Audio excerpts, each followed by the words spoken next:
सभी को प्यार भरा नमस्कार। मैं Nishan Singh, past life therapist, life coach, soul healer. आप सभी का स्वागत है हमारे यूट्यूब चैनल में अंतर यात्रा बाय निशान। आज हम फिर से आपके सामने एक रियल पीएलआर केस स्टडी के साथ आए हैं। एक सिस्टर हैं जो मूलतः पुणे की रहने वाली हैं। इस टाइम पे तो वो हाउसवाइफ है, लेकिन इससे पहले वो आईटी सेक्टर में जॉब करती थी। तो उन्होंने अपना पीएलआर कराने के लिए हमसे कांटेक्ट किया। तो हमने उनसे पूछा कि आप अपना पीएलआर क्यों कराना चाहती हैं। तो उनके कुछ क्वेश्चन थे।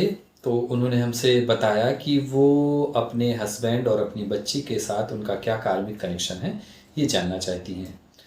और उनके जीवन में फाइनेंशियल ग्रोथ क्यों नहीं है, इसका भी कारण जानना चाहती थी। अपनी बच्ची के मटेरियलिस्टिक और स्पिरिचुअल ग्रोथ के लिए उनको क्या करना चाहिए, ये उनका दूसरा क्वेश्चन था। उनका एक क्वेश्चन और था कि उनके मदर इन लॉ और उनके फादर इन लॉ से उनका क्या कार्मिक कनेक्शन है, उन्होंने इनको इतना ज़्यादा परेशान क्यों किया, और मेनली इनसे बहुत ज़्यादा इनको पैसे के लिए बहुत ज़्यादा परेशान किया जाता था। ज़्यादा से ज़्यादा पैसे खींचने की कोशिश करते थे इनके mother in law and father in law, इनके और इनके हस्बैंड दोनों से ही। तो ये जानना चाहती थी कि उन दोनों के साथ भी इनका क्या कार्मिक कनेक्शन है। एक क्वेश्चन और था कि ये अपना लाइफ पर्पस जानना चाहती थी और लॉर्ड शिवा से इनको इतना ज़्यादा अटैचमेंट क्यों फील होता था। तो इन सारे क्वेश्चंस का ये जवाब जानना चाहती थी। तो फिर हमने इनसे थोड़ा इनकी लाइफ के बारे में और कुछ पूछा, इनके बचपन के बारे में, कैसा बीता इनका बचपन, शादी के बाद इनका मतलब शादी के बाद की लाइफ कैसी रही। तो इन्होंने अपने बचपन के बारे में बताया। तो इन्होंने बताया कि जब ये छोटी थी तो ये संसार से एकदम डिटैचमेंट फील करती थी और अपने आप में ही मस्त रहती थी। भगवान शिव से इनको बहुत ज़्यादा अटैचमेंट फील होता था। कहीं भी उनकी कथा चलती थी या उनके नाटक धारावाहिक कुछ भी, या शिव के बारे में सुनना जानना, और बताती थी कि वो उनके बारे में सोचती रहा करती थी। तो इतना ज़्यादा अट्रैक्शंस इनको शिव से क्यों हैं, ये हालांकि इनका क्वेश्चन है। और दूसरा, दुनिया से एकदम बिल्कुल डिटैच फील करती थी, इनको कोई भी ज़्यादा अट्रैक्शन नहीं था। और इन्होंने बताया अपने बारे में कि जब ये छोटी थी तो इनको होने वाली घटना के बारे में भी मालूम चल जाता था। तो हमने एक दो एग्जाम्पल पूछे। तो उन्होंने बताया कि जब ये छोटी थी तो एक बार घर में सो रही थी और रात को इनको सपने में आया कि इनके नाना जी इनके सपने में आए और उन्होंने कहा कि अब मैं जा रहा हूँ, आप सब लोग अपना ध्यान रखना। तो उठ के इन्होंने बताया, नींद से उठ के इन्होंने अपने घर वालों को बताया कि नाना जी ऐसे ऐसे करके सपने में आए। तो घर वालों ने कहा कोई बात नहीं, अभी आप सो जाओ। हालांकि सुबह जानकारी मिली कि नाना जी एक्सपायर हो गए। ऐसे ही आस पड़ोस के कोई एक दो लोग और एक्सपायर हुए थे, तो उसकी भी जानकारी इनको पहले से ही पता चल जाता था। और इन्होंने बताया कि ये अगर कोई दूसरा कुछ सोच रहा होता है तो वो भी इनको पहले से ही मालूम चल जाता है। ठीक है। फिर इन्होंने बताया कि जब इनकी शादी हो गई और शादी के बाद जब इनकी बच्ची हो गई, जब तक इनकी बच्ची नहीं होती तब तक इनको किसी से बहुत ज़्यादा ऐसे मतलब अटैचमेंट फील नहीं होता था। लेकिन जब इनकी बच्ची हो गई तो इनको अपनी बच्ची से बहुत ज़्यादा अटैचमेंट फील होता है। शादी के बाद हाँ, इनके मतलब मदर इन लॉ और फादर इन लॉ ने इनको पैसे के लिए बहुत ज़्यादा परेशान किया। इन्होंने बताया कि पहले ये जॉब करती थी, जब इनकी बेटी नहीं हुई थी आईटी सेक्टर में, इनके हस्बैंड भी आईटी सेक्टर में जॉब करते हैं। लेकिन जब इनकी बेटी हो गई तो इन्होंने जॉब छोड़ दी। और हाँ, इन्होंने बताया कि इनके जो हस्बैंड है उनको भी इनके मतलब इनके सास ससुर यानी उनके मम्मी पापा बचपन से ही पैसे के लिए मतलब छोटे से इनको पैसे के लिए बहुत तरस आया है। वो उन्होंने बताया कि जब वो छोटे थे तो इनके दोस्तों को थोड़ा बहुत उनके पास पैसा रहता था, लेकिन इनके पास बिल्कुल भी पैसा नहीं था, पैसा नहीं रहा करता था। इनके घर वाले इनको पॉकेट मनी भी नहीं देते। तो हमने कहा चलो, वो तो बहुत सारे लोग पॉकेट मनी नहीं देते। तो उन्होंने कहा कि अगर वो कभी 1 रुपए की भी डिमांड कर लें तो नहीं देते थे, और अगर कभी दिया भी तो उसका भी पूरा गिन के हिसाब किताब लेते थे। बहुत ज़्यादा कंट्रोलिंग थे इनके मम्मी पापा। तो उनके जो हस्बैंड थे वो अपने आप को बड़ा अकेलापन उनको फील होता था, समाज से बहुत ज़्यादा वो जुड़ नहीं पाए, डिस्कनेक्ट से मतलब रहे हमेशा। तो इन सार हाँ, एक चीज़ और बताई इन्होंने कि उनके हस्बैंड ने जब जॉब तो भी कर ही रहे, तो उन्होंने एक 4 व्हीलर कार जो है एक क्या कहते हैं लोन पर लिया था। तो उसकी ईएमआई भरते थे, तो उसकी वो कुछ ही ईएमआई भर पाए थे। तो इनके घर वालों ने क्या किया कि कुछ पैसों की इनसे डिमांड रखी, तो इन्होंने मना कर दिया कि मेरे पास जो पैसा है वो ईएमआई में चला जाता है। हालांकि इनके जो सास ससुर हैं वो खुद भी बहुत अच्छे पोजीशन में हैं, अच्छे पैसे वाले हैं, दोनों दोनों ही लोग गवर्नमेंट जॉब में थे और बहुत अच्छा खासा पैसा है। इसके बावजूद भी इनसे ज़्यादा से ज़्यादा पैसे नोचने की कोशिश करते हैं।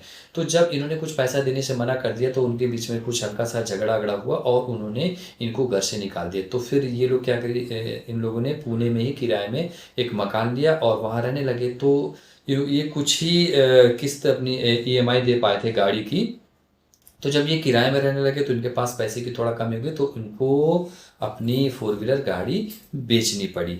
तो ये थोड़ा बताया इन्होंने अपने घर वालों के बारे में। तो इन सवालों के जवाब ढूंढने के लिए हमने इनका पीएलआर किया और अपने पीएलआर में इन्होंने अपनी 3 पास्ट लाइफ देखी और अपने सारे क्वेश्चंस के इनको जवाब मिले। तो आइए दोस्तों देखते हैं कि इनकी पास्ट लाइफ में क्या निकल के आया। जैसे ही ये ट्रांस में गई, इनको स्पिरिट गाइड के रूप में शिव जी दिखे और शिव जी की मदद से हमने इनको इनकी पास्ट लाइफ में भेजा। पहला सीन, इनको ऊपर खुला आसमान दिखा, नंगे पैर सफ़ेद कलर की एक ड्रेस जो ऊपर से नीचे तक इन्होंने पहन रखा था। इन्होंने अपने आप को एक फीमेल के रूप में देखा, चारों तरफ खुला आसमान। और फिर जब हमने और इनको देखने को कहा तो इनको दिखा इंद्रधनुष, तारामंडल। तब हमने इनसे पूछा कि ये कौन सा स्थान है, तो इन्होंने कहा कि ये पृथ्वी से कोई दूर का स्थान है। और इनको समझ में आया कि इनके पंख भी लगे हुए हैं, तो इन्होंने कहा कि मेरे पंख भी लगे हुए हैं। हमने समय पूछा तो उन्होंने कहा कि ये सृष्टि के शुरुआती दिन है। फिर अचानक इनको डर लगने लगा और इन्होंने कहा कि मुझे मेरे स्पिरिट गाइड के पास ले चलिए। हमने उस स्थान को थोड़ा और एक्सप्लोर करने की कोशिश की, लेकिन ये डरने लगी और इन्होंने बार बार ये कहने लगी कि मुझे मेरे स्पिरिट गाइड के पास ले चलिए। तो फिर हम इनको इनके स्पिरिट गाइड के पास ले गए और फिर इनके स्पिरिट गाइड के सामने हमने इनके पति और बेटी से इनका क्या कार्मिक संबंध है सीधा उस जन्म में भेजने की रिक्वेस्ट की। तो फिर ये अपनी एक और पास्ट लाइफ में गई। अब इन्होंने देखा ऊपर खुला आसमान है, नीचे हरी घास वाला एक मैदान सा है और ये उसके बीचों बीच एक सफ़ेद कलर के सलवार सूट पहने हुए, पैरों में नीली चप्पल पहने हुए और अपने आप को 22 साल की एक महिला के रूप में इन्होंने अपने आप को देखा। फिर हमने इनको आदेशित किया कि आप अपने घर जाएं। तो इन्होंने एक कच्चे मिट्टी के एक बड़े मकान को अपने घर के रूप में देखा। घर के अंदर प्रवेश करने पर एक बूढ़ी औरत जिसकी उम्र 60 से 65 साल के बीच में थी, उनको उन्होंने उस जन्म की नानी के रूप में देखा। घर के दूसरी तरफ एक जेंट्स दिखे इन्हें जिनकी उम्र 40 साल तक की थी, उनको उन्होंने अपने पिता के रूप में पहचाना। और एक 3 साल की एक लड़की दिखी, उस लड़की को उन्होंने अपने उस जन्म की बेटी के रूप में पहचाना। फिर हमने इनसे कहा कि जब आपकी बेटी है तो आपके हस्बैंड भी होंगे। तो इनको स्मृति सी आई कि मेरे हस्बैंड कहीं बाहर काम करते हैं। और फिर थोड़ी देर बाद ये कहने लगी कि उनकी डेथ हो गई है। तो हमने कहा कैसे डेथ हो गई उनकी? तो उन्होंने कहा कि वो किसी पहाड़ी एरिया में कुछ सामान ले जाने का काम करते हैं और वहाँ पर एक बर्फीला तूफान सा आ गया है और उस बर्फीले तूफान के नीचे दब के उनकी डेथ हो गई है। जब हमने समय पूछा तो इन्होंने समय 1856 बताया और स्थान इन्होंने बताया गुजरात, सूरत। फिर हमने थोड़ा इनको समय के और आगे भेजा तो इन्होंने बताया कि अब उनके जो पिता हैं वो इनकी देखभाल करते हैं और इनकी एक बेटी है, अब वो बड़ी हो गई है। फिर उसकी शादी हो गई है और थोड़ा समय के और आगे जाने पर उन्होंने देखा कि उनके पिता बूढ़े हो गए हैं और उनकी डेथ हो गई है। इसके बाद इन्होंने देखा कि ये एक कपड़े की फैक्ट्री में ये काम करती हैं और इनको थोड़ा अकेलापन भी फील होता है। इनको जो नानी दिख रही हैं वो इनसे झगड़ा करती हैं पैसे के लिए, शायद ये बहुत ज़्यादा पैसा नहीं कमाती। इन्होंने देखा कि मेरे मन में सुसाइडल थॉट्स आ रहे हैं। फिर इनको याद आया कि इनका एक लड़का भी था जो पढ़ाई करने के लिए शहर गया हुआ था, लेकिन बाद में वो वहीं सेटल हो गया और फिर वापस कभी लौट के नहीं आया। फिर हम इनको इनके डेथ सीन में ले गए। इन्होंने देखा कि इनकी उम्र 70 साल की हो गई है और झोपड़ी के अंदर ही, उस कच्चे मिट्टी के मकान के अंदर ही इनकी डेथ हो गई है। इनकी डेथ नॉर्मल डेथ थी। जब हमने उन सभी व्यक्तियों को पहचानने के लिए कहा तो इनको सबसे पहले घर में एक बूढ़ी औरत दिखी थी जिसकी एज 60 से 65 साल के बीच में थी, जो उस समय उनकी नानी के रूप में दिखी। वो इस लाइफ में उनकी माँ थी। एक पिता दिखे, वो इस लाइफ में उनको अपने पति के रूप में दिखे। एक बेटी दिखी जिसका नाम मुंजी था, वो इस लाइफ में उनको अपनी बेटी के रूप में दिखी। उनका उस जन्म का नाम अल्धा था और पिता का नाम शामराव था। इनको एक और लड़का दिखा था जो पढ़ाई करने के लिए शहर गया था। उस लड़के को इन्होंने अपने इस जन्म के ननंद के लड़के के रूप में देखा। ये फैक्ट्री में भी काम करती थी, तो फैक्ट्री में भी इनको कुछ लोग दिखे, जिसमें से एक इनके जो साथ में काम करने वाला था वो इस लाइफ में इनके मौसी का लड़का दिखा। एक क्लासमेट शुभम के नाम पर एक लड़का दिखा और कुछ लड़कियां, औरतें जो इनको अपनी बहन की बेटी और सहेली के रूप में नजर आई। यहाँ पर इनका इस लाइफ का सीन खत्म हो जाता है और यहाँ पर इनको पता चलता है कि इनके पति से और इनकी बेटी से इनका क्या कार्मिक कनेक्शन था। तब हमने स्पिरिट गाइड के पास इनको भेजा और दूसरा सवाल रखा कि इनके मदर इन लॉ और फादर इन लॉ से इनका क्या कार्मिक कनेक्शन है। तो जैसे ही हमने ये क्वेश्चन पूछा, ये सीधा दूसरे लाइफ में स्विच कर गई और इन्होंने अपने आप को एक 49 इयर्स ओल्ड महिला के रूप में देखा जिसका नाम था अनुसुईया, और ये बाजार के बीचों बीच में खड़ी हुई थी। सामने इनको एक वृद्ध महिला और एक वृद्ध पुरुष जो सब्जी की दुकान लगाए हुए दिख रहे थे। उस दुकान में ये अपने आप को सब्जी लेते हुए इन्होंने देखा। फिर इनको याद आया कि ये जो सब्जी वाले हैं, महिला पुरुष, उस लाइफ में ये पति पत्नी थे, ये इनको कुछ ताना से मार रहे हैं। शायद इन्होंने उनका कुछ कर्जा लिया हुआ है। तब इनको याद आया कि ये सब्जी वगैरह इनसे शायद उधार लेती थी, लेकिन बाद में इन्होंने इनका पैसा नहीं दिया है।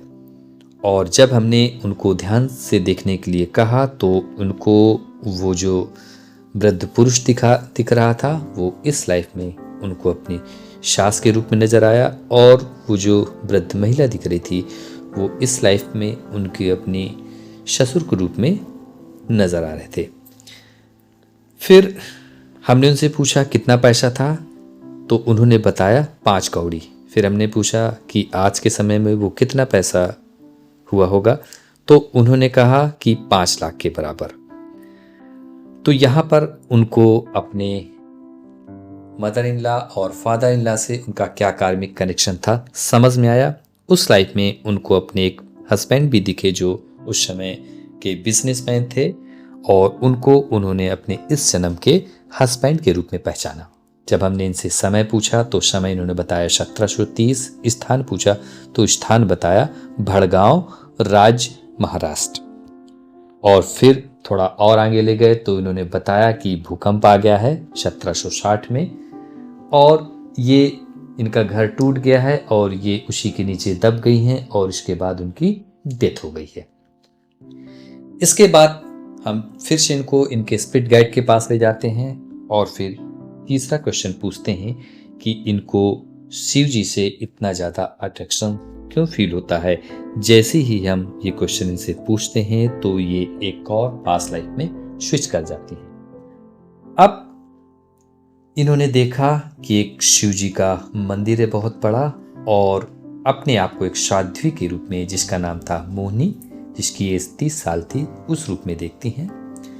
जब हम इनसे स्थान पूछते हैं तो ये स्थान बताती हैं त्र्यंबकेश्वर, और फिर ये देखती हैं कि ये घंटों ध्यान करती हैं, उस मंदिर में पूजा भी करती हैं, उस मंदिर की सफाई भी करती हैं, लोगों की सेवा भी करती हैं। और फिर उनको याद आता है कि उस लाइफ में जब ये ध्यान करती थी तो ये ज़मीन से 4 या 5 फुट हवा में ऊपर उठ जाती थी।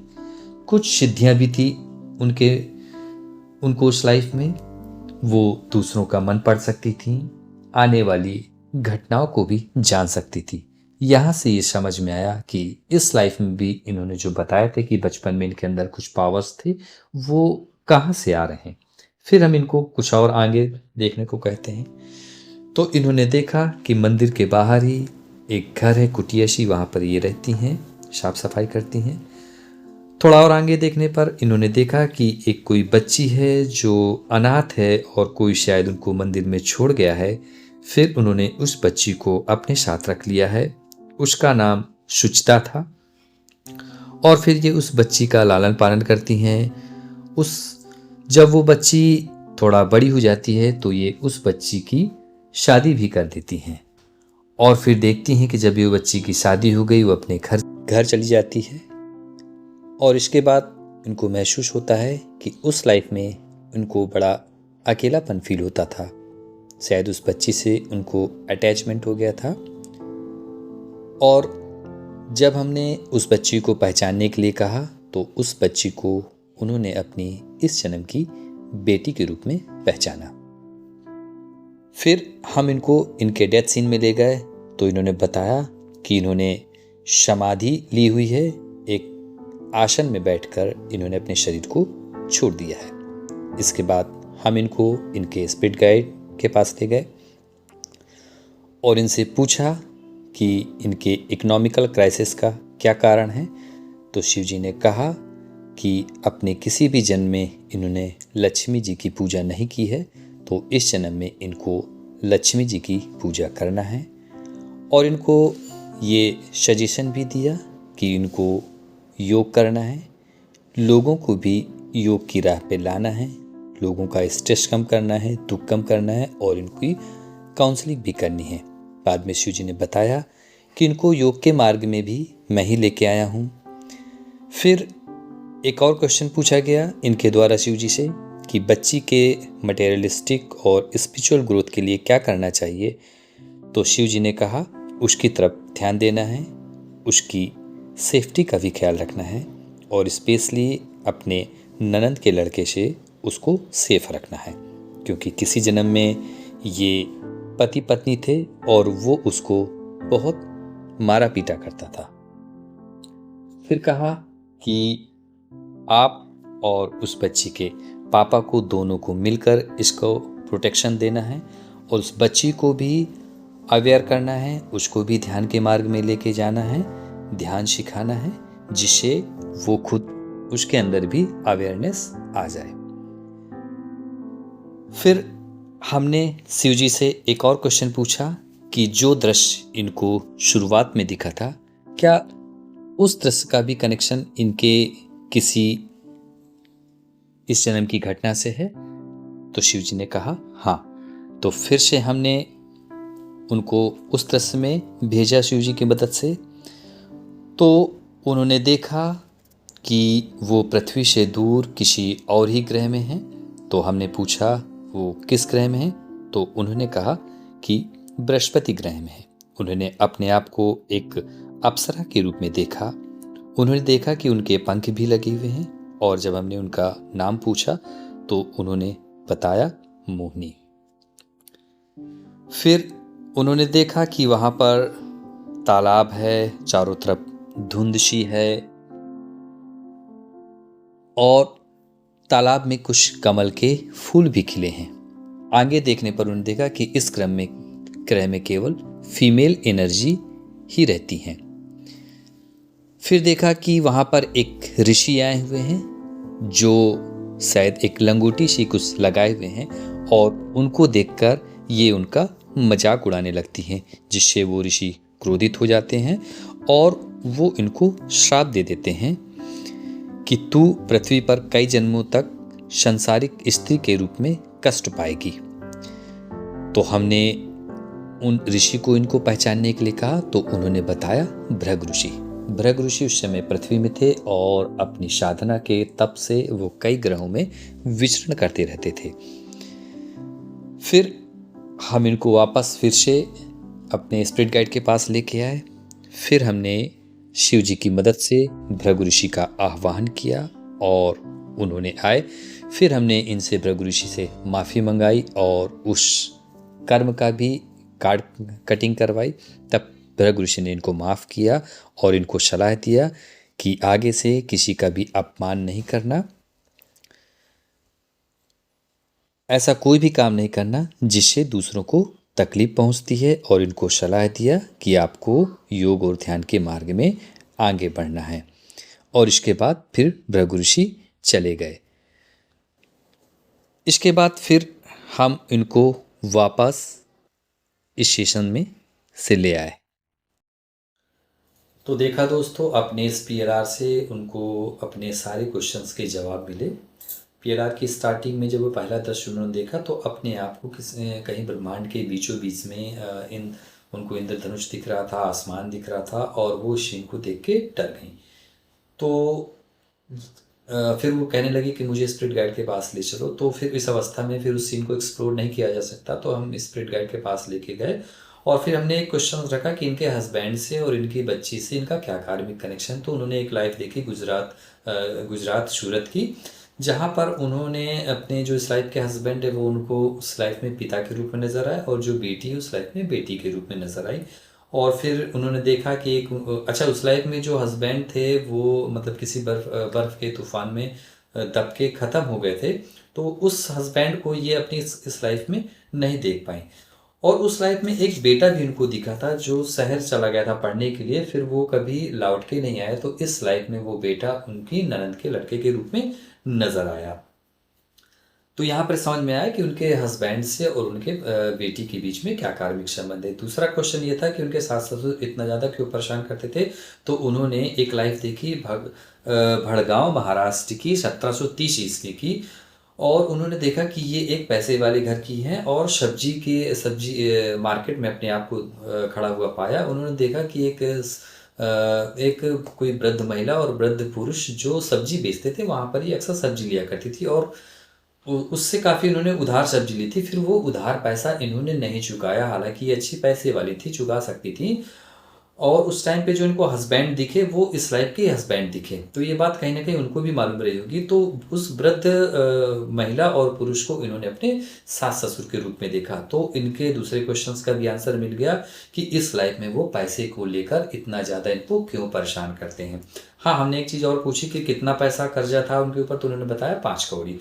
तो फिर पूछा कि इस लाइफ में लगभग कितना पैसा होगा, तो उन्होंने बताया अभी के समय के हिसाब से 5 लाख। तो इन्होंने बाद में एक चीज़ बताई कि कम से कम 5 लाख के आसपास ही उन्होंने हमसे पैसा मतलब किसी न किसी बहाने से लिया होगा अभी तक। तो कुल मिला के इनका जो अकाउंट था वो लगभग अब पैसे वाला क्लियर हो गया होगा, और इसीलिए क्लियर हो गया, इसीलिए ये अपनी पास्ट लाइफ को देख पाए। तो यहाँ पर इनके दूसरे क्वेश्चंस का भी आंसर मिला। ठीक है, फिर इनका एक क्वेश्चंस और था कि किसी से इतना ज़्यादा अटैचमेंट क्यों है। तो उस लाइफ फिर इन्होंने अपनी तीसरी लाइफ देखी जो 1530 की थी, और ये स्थान था त्र्यंबकेश्वर। यहाँ पर इन्होंने एक शिव मंदिर के बाहर मतलब ये रहती थी और अक्सर उसकी साफ सफाई पूजा वगैरह करती थी। वहाँ पर फिर कोई एक बच्ची सी खो गई, उस बच्ची का इन्होंने ध्यान दिया, फिर बाद में उसकी शादी की, और शादी के बाद फिर जब वो चली गई तो थोड़ा हो सकता है उस बच्ची से इनको अटैचमेंट हो गया हो। तो फिर बच्ची के जाने के बाद इनको अकेलापन सा फील होता था, और उस बच्ची को इन्होंने अपनी इस लाइफ की बच्ची के रूप में देखा। तो ये भी पता चला कि इस बच्ची से जो बहुत ज़्यादा अटैचमेंट फील होता था वो कहीं ना कहीं उस लाइफ से आ रहा था। और उस लाइफ में देखा कि ये बहुत अच्छी साधक थी। जब ये ध्यान करती थी तो ये ज़मीन से 4 या 5 फुट ऊपर उठ जाती थी। कुछ सिद्धियाँ भी थी इनके अंदर कि ये दूसरों की मन की बात पढ़ लेती थी, आने वाली घटनाएँ इनको समझ में आ जाता था। तो इन्होंने जब अपनी बचपन में बताया ना ये बात कि मुझे दूसरों का अगर कोई कुछ सोच रहा होता तो वो बात मुझे समझ में आ जाती थी, और कुछ घटनाएँ जो होने वाली होती थी ना तो वो भी उनको दिख जाती थी। तो ये जो क्या कहते हैं जो गुण आ रहा था वो कहीं न कहीं इस लाइफ से आ रहा था। बाद में हम इनको इनके स्पिरिट गाइड के पास ले गए और स्पिरिट गाइड ने इनको कुछ एडवाइस दिया। हाँ, इन्होंने हमसे स्टार्टिंग में बताया था कि उन्होंने योग का भी कोई कोर्स वगैरह कर रखा है। तो स्पिरिट गाइड ने इनको बताया कि जो योग की तरफ इनका जो झुकाव है या योग की तरफ ये गई, तो वो शिव बाबा ने बताया, शिव जी ने बताया कि मैं ही आपको इस राह में लेके आया हूँ और इस काम को आपको करना है। लोगों की मदद करती है, उनका स्ट्रेस कम करना है, और इस काम को वो प्रोफेशनली भी कर सकती हैं जिससे इनकी इकोनॉमिकल ग्रोथ हो सके और अपने हस्बैंड का ये हाथ भी बटा सकती हैं। तो यहाँ पर ये एक गाइडलाइंस इनको मिली अपनी इकोनॉमिकल ग्रोथ के लिए। ठीक है, और ये भी बताया कि बहुत सारे परेशान लोग जो दुखी हैं वो इनके पास आएंगे और आपको उनको योग के मार्ग में लाना है, उनको काउंसलिंग सिखाना है। इन्होंने अपने स्पिरिट गाइड से एक सवाल और पूछा कि अपनी बच्ची की मटेरियलिस्टिक और स्पिरिचुअल ग्रोथ के लिए क्या करना चाहिए। तो उनके स्पिरिट गाइड ने कहा कि अपनी बच्ची को ध्यान के मार्ग में ले चलो और उसको सेफली बड़ा करना है। स्पेशली आपके ननद के लड़के से उनको सेफ रखना है, क्योंकि किसी लाइफ में ये दोनों पति पत्नी थे। देखो, एक लाइफ में ये दोनों भाई बहन भी थे। जो पहली लाइफ देखी ना उसमें कि एक लड़का जो शहर मतलब जो चला गया था छोड़ के इनको शहर में, और फिर वो कभी लौट के नहीं आया। तो इस लाइफ में उस लड़के को उन्होंने अपने ननद के लड़के के रूप में देखा, और उस लाइफ में जो उनकी एक बच्ची दिखी थी उस बच्ची को इन्होंने अपनी बच्ची के रूप में देखा। तो उस लाइफ में दोनों भाई बहन थे। किसी लाइफ में ये दोनों हस्बैंड वाइफ भी थे, और वो लड़का इनको बहुत मारता पीटता भी था।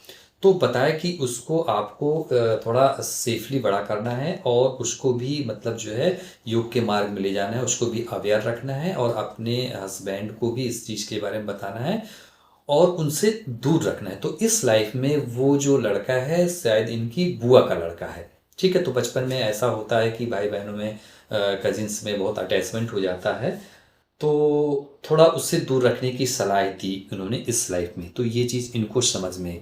हाँ, फिर एक चीज़ जो इन्होंने पहला दृश्य देखा था जो मतलब किसी और ही डायमेंशंस का, तो हमने फिर से एक रिक्वेस्ट की शिव जी से कि वो जो दृश्य दिखा था वो इनको क्यों दिखा।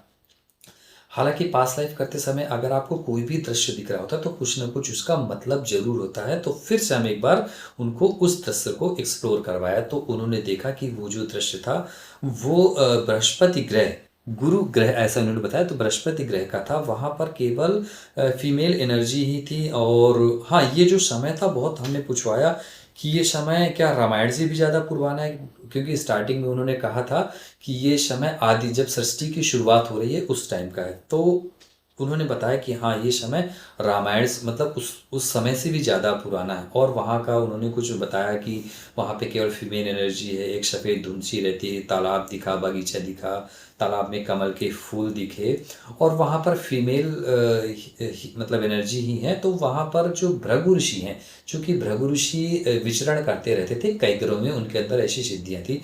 तो भृगु ऋषि वहाँ पर शायद जिस भी कारण से वहाँ पर गए हो तो उनको दिख गए, और उन्होंने उनकी ड्रेस को देखकर थोड़ा उनकी एक हंसी सी उड़ा दी। तो वो थोड़ा गुस्से में आ गए और उन्होंने इनको श्राप दे दिया कि तुम जन्मों तक संसारिक स्त्री के रूप में तकलीफ पाएगी। तो उस कारण से फिर उनको समझ में आया कि मैं पृथ्वी में आई, और बार बार इनको जो जन्म दिख रहे थे वो भी स्त्री के जन्म दिख रहे थे। हमने पूछा भी वहाँ के लोग क्या खाते हैं, तो उन्होंने कहा कि वहाँ पर के लोग कुछ खाते नहीं हैं। और फिर हमने इसके बाद स्पिरिट गाइड से उनसे कह के भृगु ऋषि का आह्वान किया। भृगु ऋषि आए और भृगु ऋषि ने इनको एडवाइस दी कि आपको किसी का अपमान नहीं करना है, ध्यान साधना करना है और अपनी स्थिति को ऊपर बढ़ाना है। बाद में इनको आशीर्वाद भी दिया। तो यहाँ पर ये भी समझ में आया कि ये जो भी दुख इनका मतलब जितने भी तरह के दुख मिल रहे थे उसका कारण था मेन भृगु ऋषि का श्राप।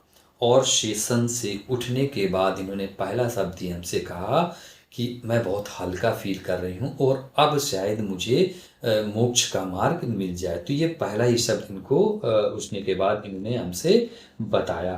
तो दोस्तों ये थी इनकी पूरी पास्ट लाइफ केस स्टडी, और उम्मीद करता हूँ कि ये स्टोरी आपको अच्छी लगी होगी। आप कमेंट करके मुझे ज़रूर बताइएगा, और अगर आपको भी ऐसा लगता है कि आपके मन में भी कुछ ऐसे अनजाने से सवाल दौड़ रहे हैं, कोई अनजाना सा डर है ना, कुछ ऐसी प्रॉब्लम है जिसका कारण आपको इस लाइफ में नहीं समझ में आ रहा, तो आप भी अपना PLR कराने के लिए हमसे कांटेक्ट कर सकते हैं हमारे व्हाट्सएप नंबर पे और हमारे टेलीग्राम चैनल पे। ठीक है दोस्तों, आप सभी को मेरा नमस्कार।